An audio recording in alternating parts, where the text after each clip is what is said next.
Hello, and welcome to our video covering topics in section 5.1 of your textbook.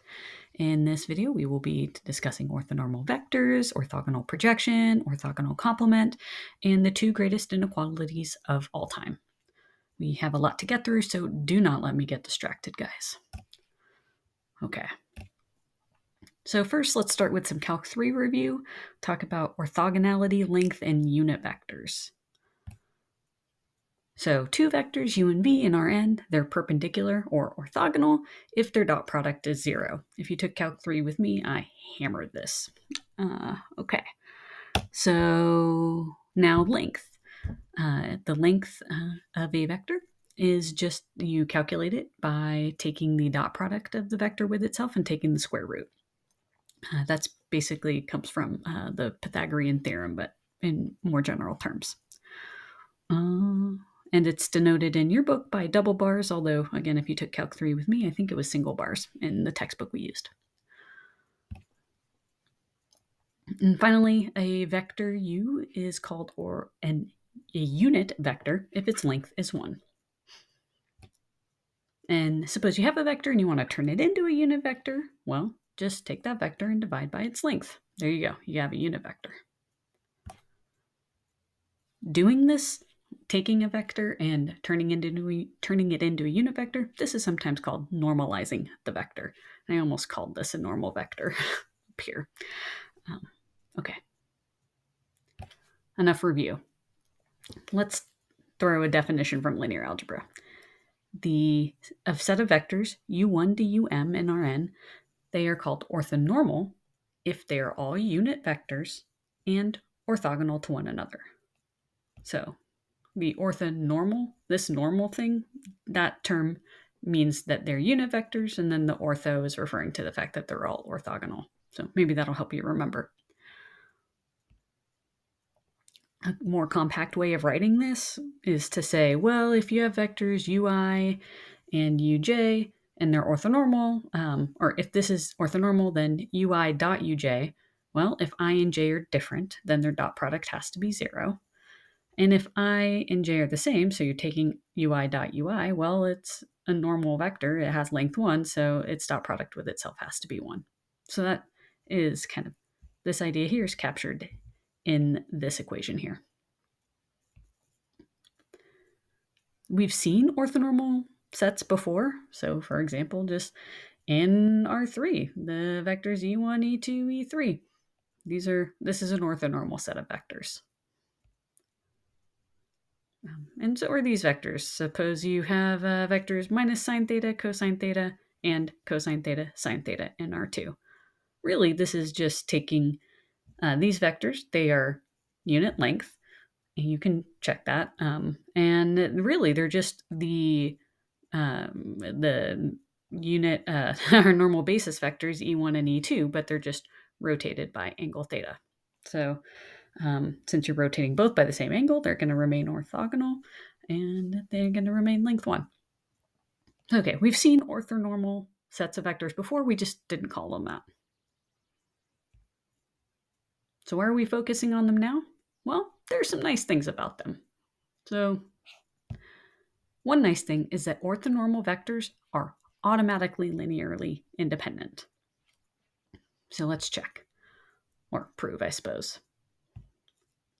All right, suppose you have these vectors that are orthonormal, u1 to, this says u1 to um in Rn. So, oh, okay, maybe they don't have to be, right. They're not spanning all of Rn. All right, I'm back on board. All right, then now let's consider a linear combination of these vectors. And let's say, suppose it's equal to 0. Well, to prove they're linearly independent, what we have to do is show that each of these coefficients has to be 0, that the only way to have a linear combination equal to 0 is if every coefficient was 0. So yeah, we want to show each ci is 0. We're going to do this trick, which we're going to see a lot in this video. We're going to take the dot product of each side of this equation with some general vector in here, ui. So let's do it. So take this whole massive thing, dot ui. That's going to be equal to 0 dot ui. Now this right-hand side, that's just going to be 0. And then the left-hand side, what we're going to do is we're going to distribute the ui to all of these terms, which you can do because dot product distributes and dot product lets you pull out constants as well. So doing that, we have C1 times u1.ui plus C2 times u2.ui plus all the way up to Ci times ui.ui plus all the way up to Cm times um.ui. Now notice, that's 0 because ui is not equal to u1, or assuming ui is not u1, assuming ui is not u2, that's going to be 0. All the way up to ui.ui, that's going to be 1. But then all of these other terms are going to be 0 again because the ui is orthogonal to everything but itself.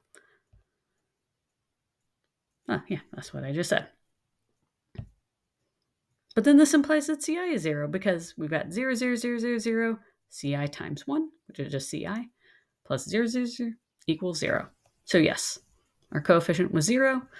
And this is true for all of the coefficients. We just multiply by, do the dot product of any of these vectors with that equation. We're going to show that each Ci was equal to 0. And so, indeed, we have satisfied our criterion for linear independence. Now, here's a really nice thing about orthonormal bases. And so an orthonormal basis is just an orthonormal set of vectors that happens to be a basis for your space. So the really nice thing about orthonormal bases is that coordinates in such a basis are straightforward to calculate. So let's consider, again, some orthonormal basis. All right, now it's u1 all the way up to un because I'm saying this is a basis for all of our n. Well, since it's a basis, we can take any vector in Rn and write it as a linear combination of these basis vectors. Now I'm saying it's actually pretty quick and easy to find C1, C2, Ci, all the way up to Cn. We're going to employ a trick we've seen before. We're going to calculate each coefficient by taking the dot product of each side of this equation with the vector ui.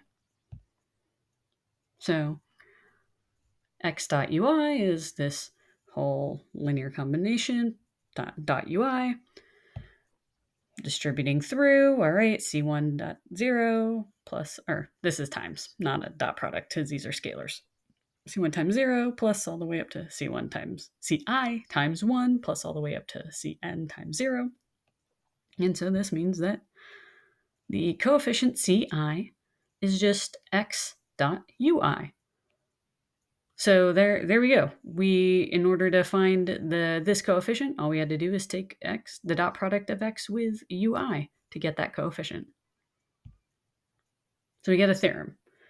If you have an orthonormal basis, u1 to un, then x is just, okay, we write it as a linear combination, and then all this is, so this is basically saying, all right, x is written as a linear combination, and here are the coefficients, or the coordinates. It's going to be u1 dot x is the coefficient of u1, all the way up to un dot x will be the coefficient of un. So I'm going to say two things here. One, this is computationally quite efficient.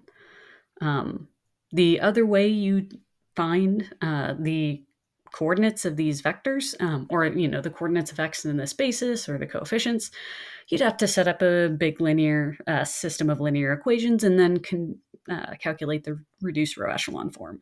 And you can do that fine for like 2x2 or 3x3 systems. Calculating the reduced row echelon form is not so bad. Or I guess you would have, because you'd have a constant vector on the right side, it'd be like, 2x3 or something. But if I gave you, like a 20x21 matrix and said, calculate the reduced row echelon form, you would threaten to drop the class, rightfully so. But if I said, calculate 21 dot products, you would not be happy with me, but you might not take it to my boss. So it is computationally much more efficient to calculate coefficients this way.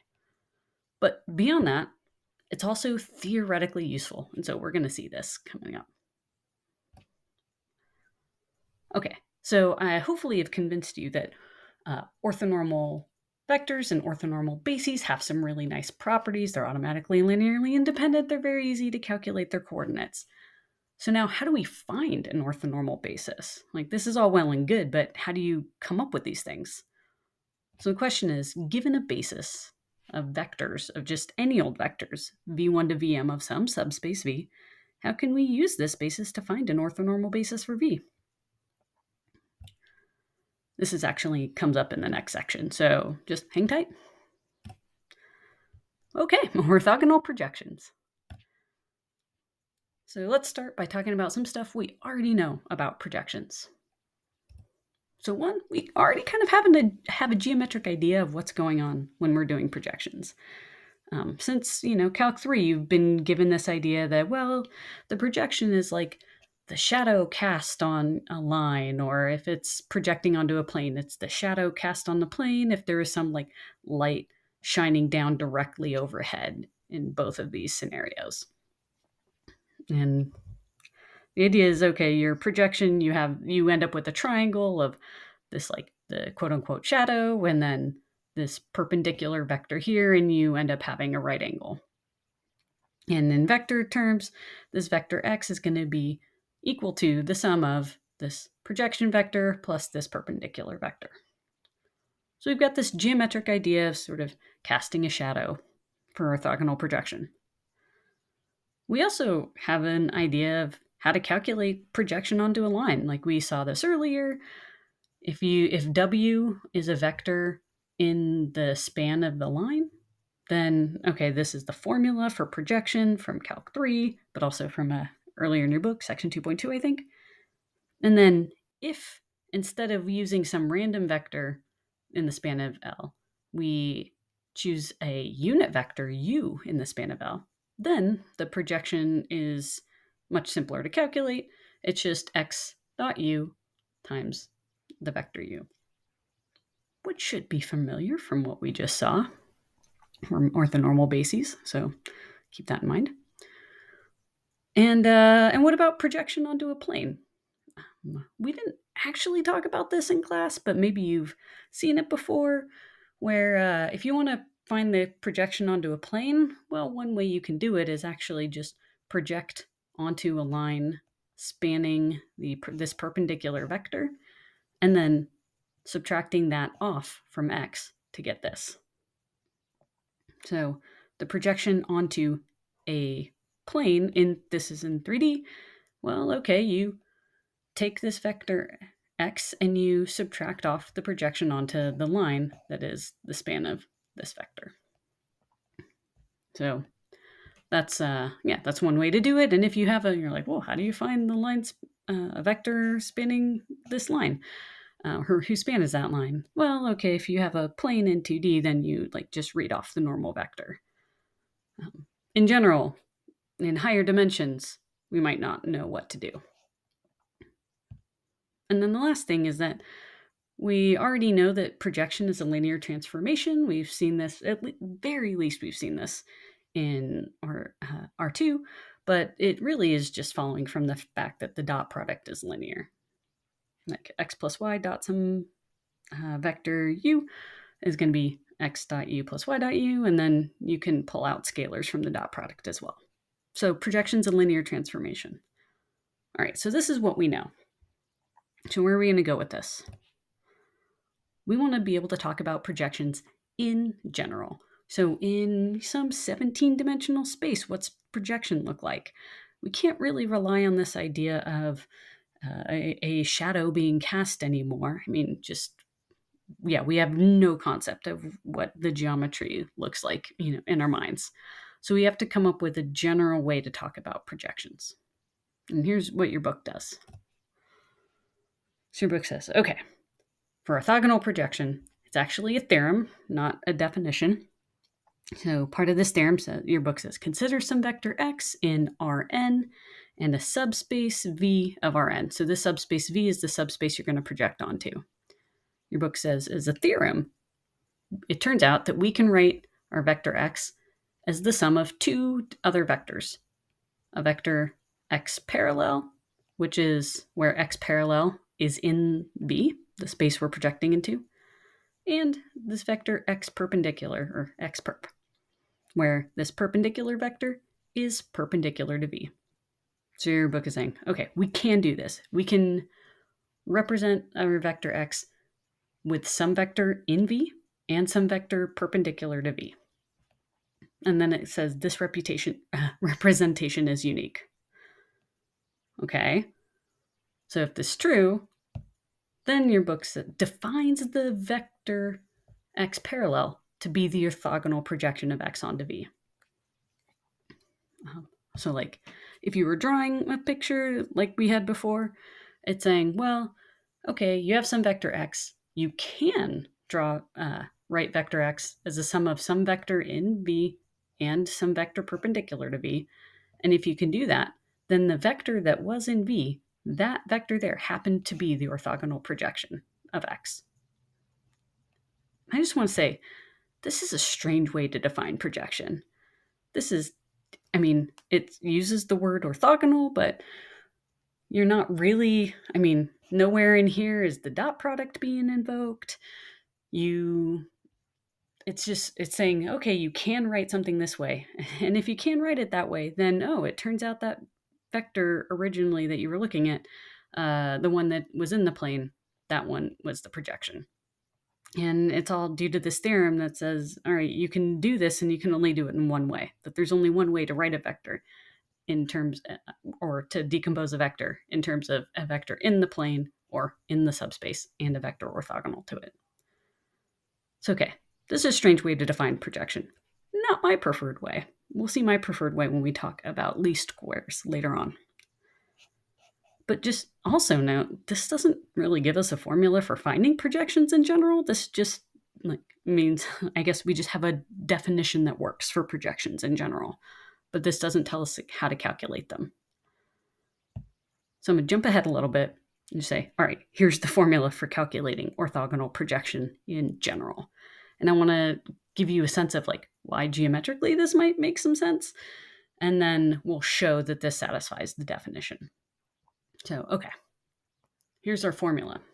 If you've got some subspace of Rn and some orthonormal basis, u1 to um of v, so this is a basis of v, then the projection, this x parallel, the projection of x onto v, you can calculate it by taking u1 dot x times u1 plus all the way up to um dot x times um for all x in Rn.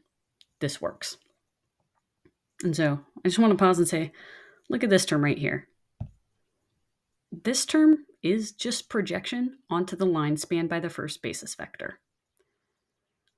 And similarly, the second term is just going to be projection of x onto the line spanned by the second basis vector. And so on all the way until you get to here, which is just projection onto the line spanned by the mth basis vector, or the last basis vector of v. And so to find the projection, what you're doing is you project onto each basis vector in your subspace, and then you add all those projections onto the basis vectors. And so if we're just trying to picture in 3D, because we understand 3D, say you have some vector here and you want to project onto, say, the xy plane, then you can do this by first, you wouldn't, but you could do this by first projecting onto the x-axis, which is the line spanned by E1, and project onto the y-axis, the line spanned by E2, and then take those projections and add them together. That gives you what you would get if you had just projected down kind of by blindly following a formula. Okay. So this is, in general, projection. Project onto each of the basis vectors in your if your basis, key here, the basis has to be orthonormal. If the basis is orthonormal, that's why we like orthonormal bases. If it's orthonormal, then this is how you do it. Project onto each of the basis vectors, add the projections up. Okay, so now that we've got this formula, let's check that this actually fits the definition, the strange definition of projection that your book provides. All right, consider an orthonormal basis u1 to um of v. Now we're going to say, all right, well, let's call this x perp. Let's call it this, which we are telling ourselves is the formula for projection. And let's see if this works. So we'll let x parallel be our formula for projection. And then x perpendicular, that's just going to be x minus x parallel. And which we just, x minus this gives us this. Now, x parallel, this is definitely in V. I mean, the way projection is defined is a linear combination of vectors that span V. So, okay, x parallel is definitely in V. But what we have to worry about is whether x perpendicular is orthogonal to V. Because in order for x parallel to actually be the projection, it needs to be that x is the sum of x parallel and x orthogonal, where x parallel is in V and x orthogonal is x perp is orthogonal to V. Okay, so how do we check that x perp is actually orthogonal to V? Well, we check that x perpendicular is orthogonal to any basis vector. Because if it's perpendicular to all the basis vectors, then it's perpendicular to the space itself. We're going to employ a well-worn trick. We're going to take the dot product of each side of the equation with the vector ui. At least I get to do a lot of copying and pasting for these slides this time. So, okay, x perpendicular, we're going to dot that with ui, which means we're going to dot this mess with ui. We're going to distribute. So x perp dot ui, all right, we've distributed through. This first term here is x dot ui minus, all right, u1x times u1 dot ui minus, all right, a bunch of stuff until you get to ui dot x times ui dot ui minus a bunch of stuff until you get to un dot x times un dot ui. And as before, okay, this x dot ui, this is going to stick around. This is going to be 0. This ui dot ui is going to be 1, so ui dot x is going to stick around. Everything else is going to be 0. And so what we get is x perp dot ui is going to be this x dot ui minus ui dot x. And the dot product is commutative, so in fact, that's going to be 0.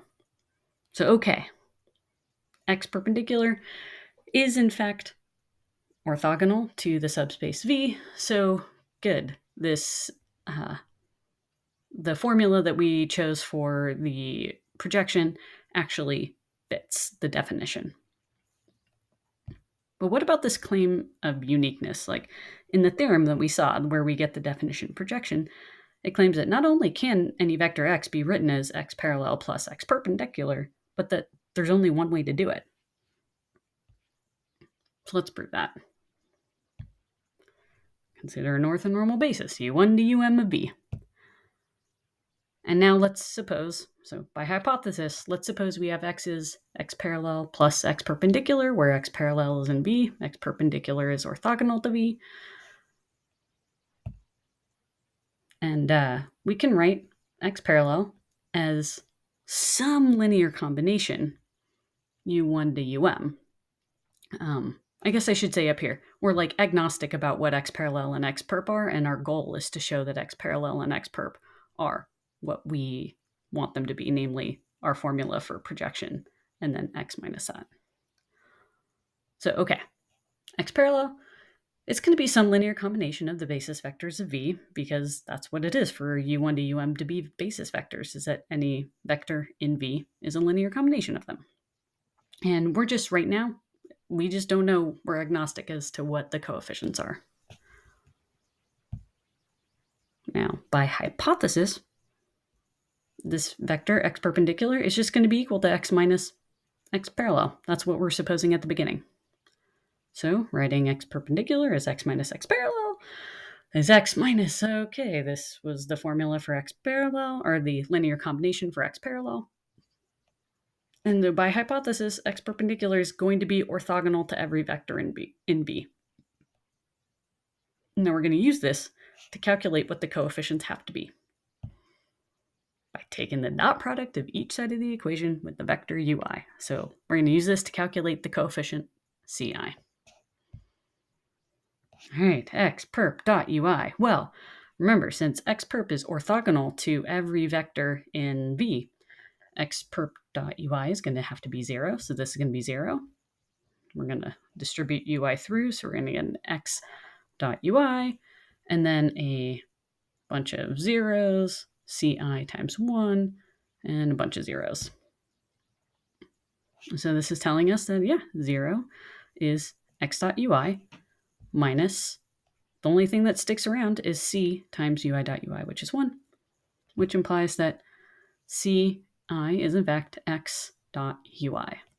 Okay, good. This is what we wanted. This tells us that, all right, we were agnostic at the beginning. We're like, well, I don't know what these coefficients are. But then we've just calculated that, all those coefficients had to be the ones that we said they were for projection. So, all right, the projection formula that we gave, it works, and it's the only thing that would have worked. All right, blasting on through to the orthogonal complement. Okay, so an example. You're like, oh, an example. I realize, we haven't really done any examples, but I'll make you do some in your pre-assignment. I'll make you read an example. And this is not really the most useful of examples. It's really just setting something up. Okay, so example 5. Consider the orthogonal projection onto a subspace V of Rn. Describe the image and kernel of that orthogonal projection. Well, the image is just going to be the subspace. We're projecting onto the subspace. And the kernel is the set of vectors that are orthogonal to the subspace. And it turns out the set of vectors that's orthogonal to the subspace, the kernel of a projection, that's special enough we give it its own name. That's the orthogonal complement. So definition, if you have some subspace, the orthogonal complement of that subspace, denoted V perpendicular or just V perp. The orthogonal complement is just the set of vectors that are orthogonal to all the vectors in V. You can write this in a real mathified way if you like, but all that's saying is that it's the set of vectors where the dot product with x is 0, or the dot product with V is 0 for all V in V. So this is just saying all the orthogonal vectors to V. And then this is noting that, all right, V perp, this is the kernel to orthogonal projection. So this is a subspace that we can say right away is a kernel. So now let's talk about properties of the orthogonal complement. Well, here's its most important one that I think I even just kind of Freudian slip said this. The orthogonal complement, V perp, is a subspace itself. So V is a subspace and its orthogonal complement is a subspace. And the reason we know its orthogonal complement is a subspace is because it's the kernel of a linear transformation, and the kernel is a subspace. All right, this is kind of fun to think about. What's the intersection of a subspace and its orthogonal complement? Well, it's got to be any vector that is in a space and its orthogonal complement. It's got to be a vector that is orthogonal to itself. And that's only going to be the 0 vector. Now, because both of these are subspaces, V and V perp, 0 is in both of them. So it's definitely in both of them, and nothing else can be. Anything else, won't be in both. It'll be one or the other. We've got this claim that the dimension of our subspace V plus the dimension of its orthogonal complement has to be n, if we're looking at the subspace Rn. This is just the rank nullity theorem here, because remember we said, okay, if you have orthogonal projection onto V, then dimension of V, well, V is the image of the transformation, so this is the rank of the orthogonal projection, this is the kernel of orthogonal projection, so this is just the rank nullity theorem. And then finally, there's this claim, which is something you want to be true, is it kind of orthogonal, taking the orthogonal complement of the orthogonal complement kind of takes you back to where you were. And really you just say, all right, if this is the set of vectors that is orthogonal to V, and you say, all right, well, what are the set of vectors that are orthogonal to that? Well, it's V. This is these are the vectors that are orthogonal to the set V and only the set V. So, I mean, that's like not a proof, but I remain convinced. Okay. I know we blasted through that so quick. I wonder if any of it stuck. But yeah, like I said, I'm not getting distracted. I'm going to move on because we're going to end with a quick discussion of the greatest inequalities of all time. Okay, let's start with something that's not an inequality, but it is still great. It's the Pythagorean theorem. Now you know and love the Pythagorean theorem in 2 dimensions, and this is the Pythagorean theorem in any dimension Rn, any finite dimension, I should say. And so the theorem says that the length of the vector x plus y squared, that's equal to the length of the vector x squared plus the length of the vector y squared if and only if x and y are perpendicular. And so we kind of can still draw this like a triangle, or we think of this still as a triangle. You've got some vector x and some vector y, length of x, and then the hypotenuse is then x plus y. Okay, then we're saying length of x squared plus length of y squared is length of x plus y squared if and only if this is a right angle. So we have this image still, but let's prove this in, whatever arbitrary dimension we want to think about. So, okay, we'll start with the left-hand side here. X plus y, that vector, the length of that vector squared. Well, to compute that, that is by definition just the dot product of x plus y with itself. And now use properties of the dot product, distribute, commutativity. This is x dot x plus 2 x dot y plus y dot y. Now notice that, x dot x, that's the length of x squared, and y dot y, that's the length of y squared. And so now we're saying always x plus y, the length of that vector squared is length of x squared plus 2 x dot y plus the length of y squared. And so when is it the case that this actually just equals x squared plus y squared? Well, if x dot y is 0, namely if these vectors are perpendicular, then you have equality. And if you have equality, that means this had to be 0, which means x dot y had to be 0, so it had to be a right angle between these two vectors. So there you go. Pythagorean theorem, any finite dimension you like. And this is used to prove an okay inequality. Not the one we're excited about, but it's fine. So we have this theorem that is not surprising, which is if you take the projection of some vector, that the length of the projection is less than or equal to the vector itself. Like, you're not going to take orthogonal projection and get something bigger than you started with. And again, this is sort of like geometrically obvious if you're in 2 dimensions. You have your vector x, you've got your projected down shadow, and this is, if you're thinking in 2-dimensional terms, you're thinking, okay, well, yeah, just the leg of a right triangle is going to have smaller length than the hypotenuse. And so, all right, let's prove this using the general version of the Pythagorean theorem. So, since the projection and the perpendicular vector, since those are by definition perpendicular, or yeah, since they are perpendicular, I'll say that's safe. Then Pythagorean theorem says that the hypotenuse is the projection of x plus x perp, and x is projection of x plus x perp. Okay, so that's Pythagorean theorem. And then all this is saying is that, okay, well, since you had to add something to the projection squared to get x squared, the projection squared by itself was less than x, unless the perpendicular part was 0 to begin with, in which case they were even. So, okay, nothing too exciting, nothing too surprising, but then this ends up leading us to what is objectively believed to be the second greatest inequality of all time. And this is the Cauchy-Schwarz inequality. Don't you dare say Cauchy in class. If you do, then I know you have not watched this video, and I'm going to be real grumpy.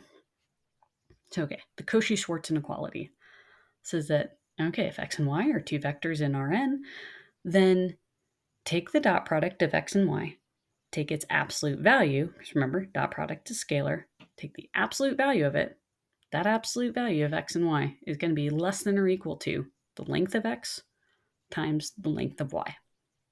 And these two things are going to be equal if and only if x and y are parallel. So, okay, let's prove this. Well, okay, let's think geometrically for a moment. So the projection of x onto some subspace V, onto some subspace V, but here our V is just the line spanned by y. It's just going to be x dot u, a unit vector in the direction of y, times u. So this is just our definition of projection onto V, where V is this line spanned by y.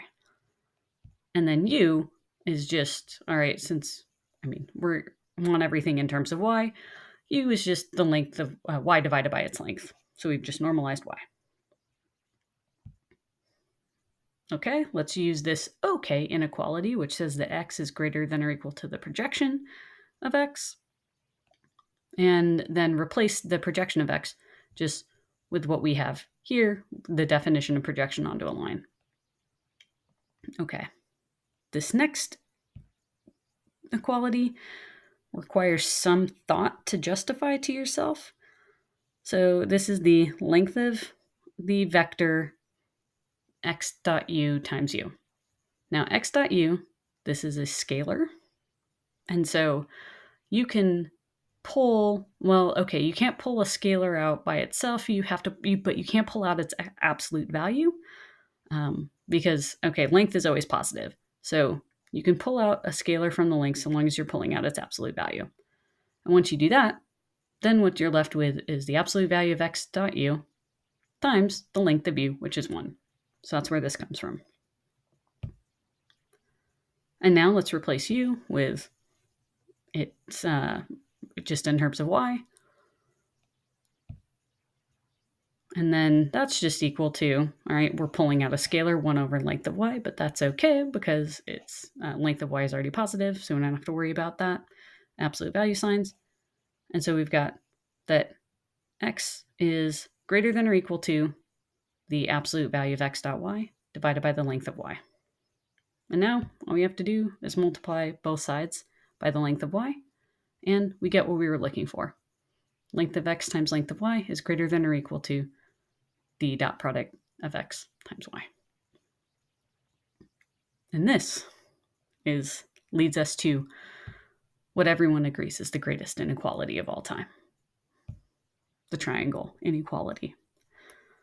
So this inequality says if you have two vectors, x and y in Rn, then the length of the vector x plus y is less than or equal to the length of the vector x plus the length of the vector y.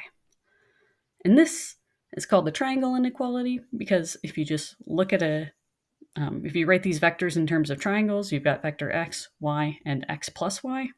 Now, we're not assuming anything is perpendicular here. No right angles are being assumed. You just have triangle inequality, or you have a triangle with x, y, x plus y. Then this is basically saying that the length of x plus y is going to be less than the length of x plus the length of y. It's just saying if you have a triangle, any leg of the triangle is going to have, or any side of the triangle is going to be less length than the other two sides combined. And this is like, if you look at it geometrically, it seems obvious. You say, yeah. If you push this down, like the shortest distance between 2 points is a line. So if you're going up and then down, that's going to be longer than if you just connected those 2 points. Anyway, so this is something geometrically somewhat obvious, but to prove it, you're going to need the Cauchy-Schwarz inequality, and that's going to be a homework problem. And boy, we've covered a lot. I'll see you in the next video.